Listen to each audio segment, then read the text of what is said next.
my baby. Hello guys, mag-unboxing po tayo ngayon ng Earth Cooler 40 liters capacity. Before 8,976, nakuha ko lang po siya ng 4,200 pesos. Super happy ang langga namin. Thank you tatay for this Earth Cooler.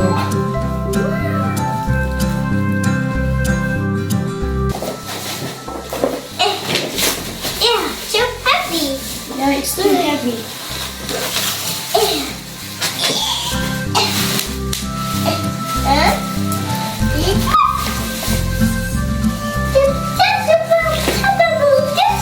Super happy siya lalo na pinag-unboxing ko.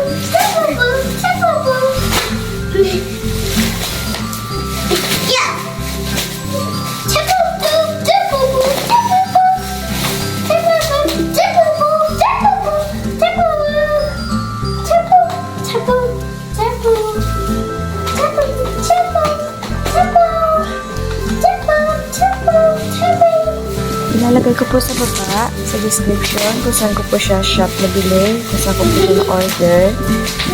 Follow nyo na lang po siya. At napakabait po ni seller. Lahat po ng tanong sasagot nyo.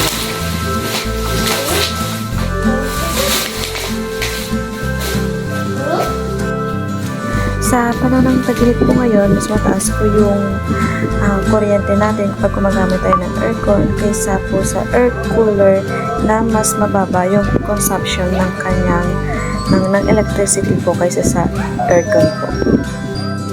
Ang kinabahan po ng air condition po ay nagsisircle po ng internal air sa room ng paulit-ulit. Ang air cooler naman po ay nanlila po siya ng lamig po sa galing po sa labas. Kailangan pag gumamit ko na ito, nakabukas yung pinto o yung bintana.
Meron po siyang kasamang 4 na gulong, pero hindi po siya nilagay.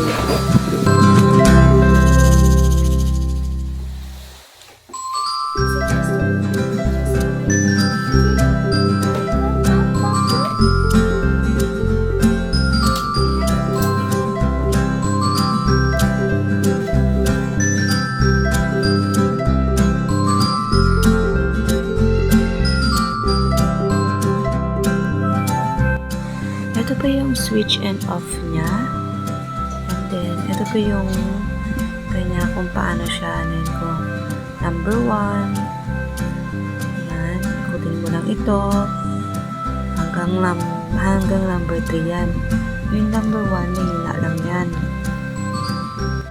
Kaya ba niya po yung number 3. Malakas na po siya.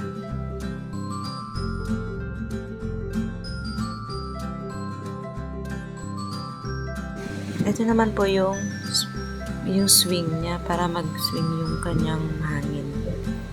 Yung left, right.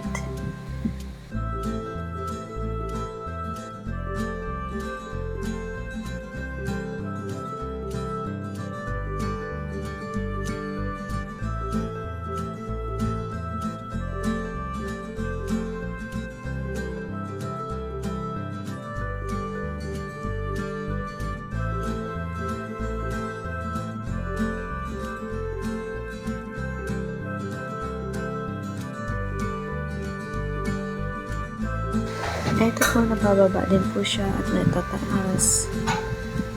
Yan.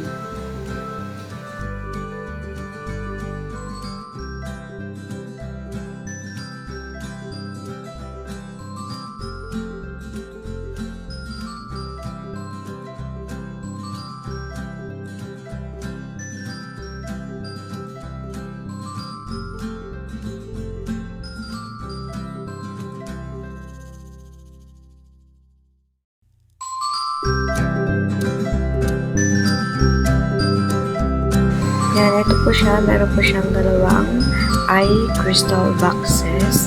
Nalagyan niyo po yan ng tubig sa loob. So, kailangan pag nilagyan niyo po siya ng water, tapos pag nasarado niyo na po siya, huwag niyo na po siya papalitan ng water. Kasi once po na inopen niyo po ulit yan at nirefill niyo po ulit ng water, hindi na mahirap na po siyang i-seal yung takip niya. So, kailangan huwag niyo na pong kukunin yung water sa loob. And then, kapag maglalagay po kayo sa freezer, i-shake mo muna siya, then before niyo ilalagay po siya sa freezer. Yan po. Then, mag-add lang po kayo dyan ng konting tubig sa loob.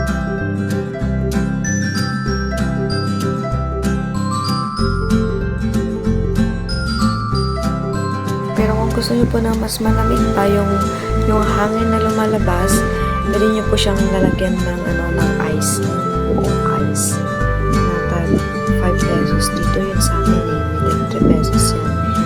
Ang kasya po dyan is dalawang yellow. Subukan ko na po dyan dalawang ice and then yung dalawang boxes na yan. Kasya po yung dalawang yellow po dyan. Ito naman po yung sa gilid na yan. Yan po yung water inlet niya. Diyan po kayo lalagay ng water papunta po sa ibaba. Diyan po. Ayan po yung water level niya. Ayan po sa baba. Ayan po. Bubuhusan niyo po dyan ng tubig papunta sa baba. Ito po kasi yung air cooler po is 40 liters po yung water capacity niya.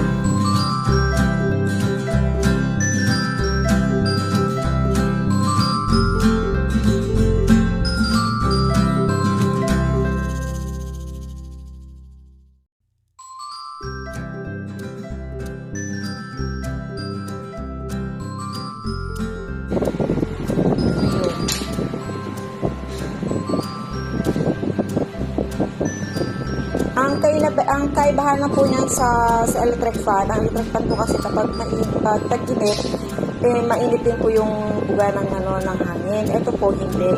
Malamig-lamig po siya. Lalo po pag may ice.